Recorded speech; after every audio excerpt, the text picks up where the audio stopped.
تعال بقى اما اقول لك على فضل الصلاة على النبي صلى الله عليه وسلم يوم الجمعة.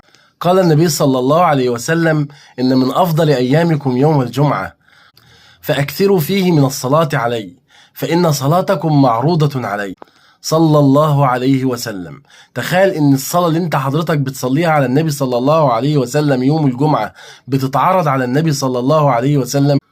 الصحابي لما راح للنبي صلى الله عليه وسلم وقال له: يا رسول الله، أجعل لك صلاتي كلها؟ يعني أفضل أصلي عليك طول الوقت؟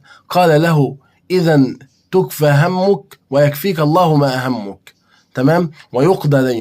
قال الله في كتابه: إن الله وملائكته يصلون على النبي يا أيها الذين آمنوا صلوا عليه وسلموا تسليما.